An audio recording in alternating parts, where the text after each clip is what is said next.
Halo teman-teman, selamat pagi. Dengan saya Tri, mari kita bersama-sama belajar menyelesaikan masalah. Hidup seringkali terasa sulit dan penuh tantangan. Iya bukan? Dari masalah sehari-hari, finansial, banyak dari kita terjebak dalam siklus kesulitan seperti ini. Mungkin kita bertanya-tanya, mengapa semua ini terjadi? Apa yang salah dalam hidup kita?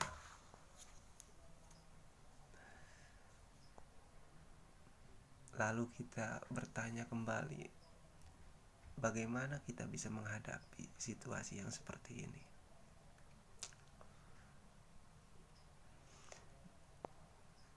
Saya ingin menceritakan kisah tentang J.K. Rowling, seorang penulis terkenal yang menulis buku Harry Potter. Ceritanya sangat inspiratif, kawan. Orang tidak banyak tahu sebelum J.K. Rowling meraih kesuksesan,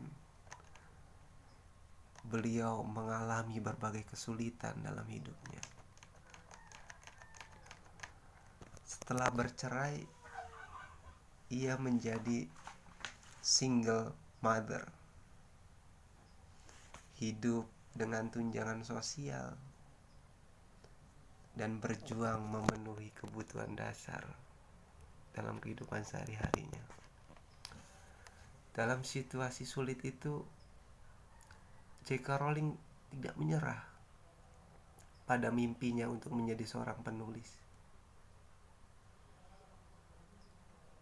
Ia menulis di kafe sembari merawat anaknya yang masih kecil, menumpahkan semua ide dan ceritanya. Setelah ceritanya selesai, Rowling memutuskan untuk menerbitkan naskahnya.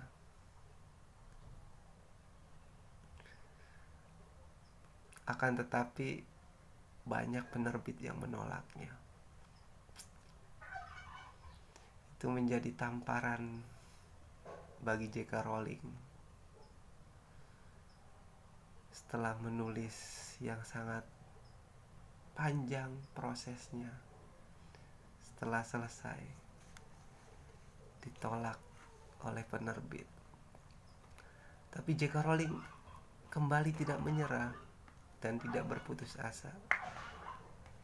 Dia kembali mengirimkan naskah-naskahnya ke penerbit, dan akhirnya ada penerbit kecil Bloomsbury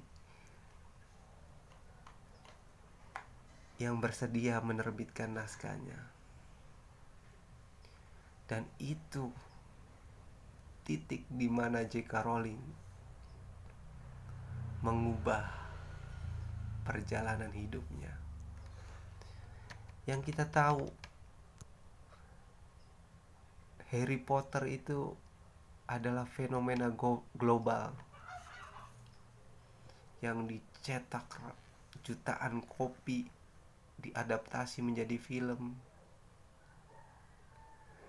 Ini bukan hanya tentang sebuah keberhasilan dalam sebuah finansial, tetapi juga memberikan harapan kepada seseorang yang dalam kesulitan, selama tidak menyerah, mereka akan mendapatkan jalan keluarnya. Menarik dengan sebuah teori dari Martin Seligman.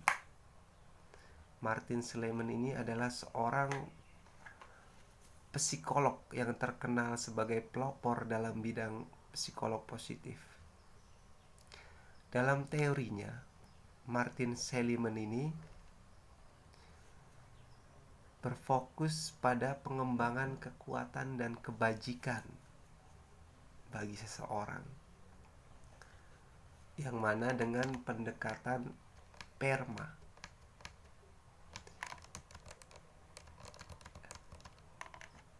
Apa saja pendekatan PERMA itu? Yang pertama itu P, positive emotion. Jadi kita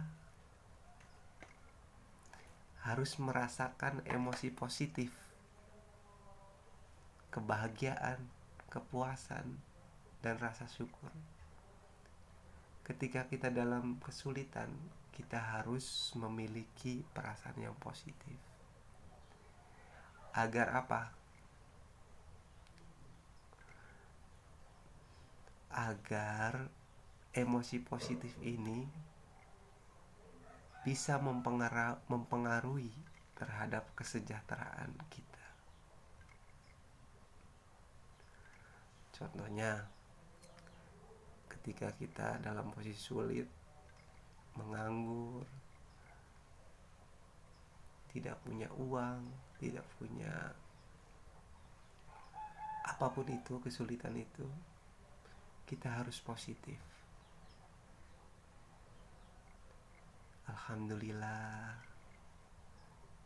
kita masih punya keluarga yang masih mendukung. Pokoknya kita harus berpikir positif menurut Martin Seligman ini. Yang kedua, engagement. Keterlibatan dalam aktivitas yang membuat seseorang merasa terhubung dan terfokus. Engagement ini bisa kita lakukan dengan melakukan rutinitas berupa pekerjaan. Kalau menganggur gimana?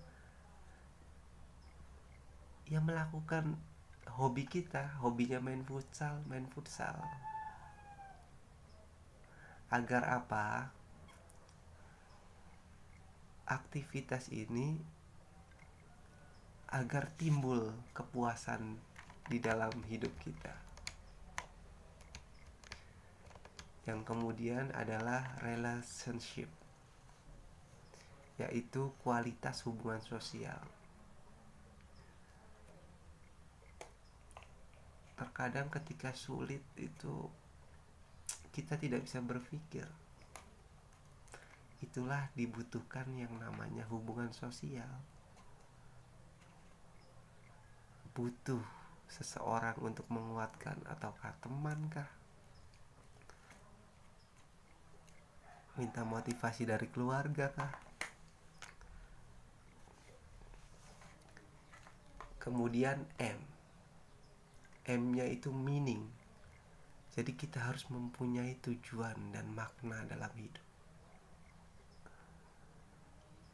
Oke, sekarang seumpama kita belum menjadi apa-apa, kita belum memiliki kerjaan, tapi kita harus punya cita-cita. Kita harus punya meaning. Saya ingin menjadi PNS, seumpama. Kita harus kejar tujuan kita. Kita susun langkah-langkahnya untuk mencapai tujuan itu. Yang terakhir adalah accomplishment, meraih pencapaian dan keberhasilan dari berbagai aspek hidup. Setelah kita berhasil, kita harus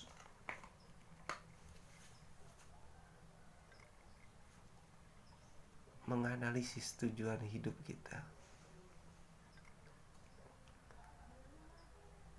Apakah pencapaian kita ini hanya bersifat semu? Jadi pencapaian kita itu harus bisa berdampak untuk orang lain, bisa membantu orang. Jadi kebermanfaatannya itu menyeluruh.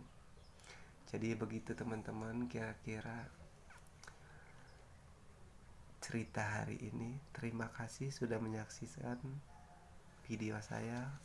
Waalaikumsalam warahmatullahi wabarakatuh.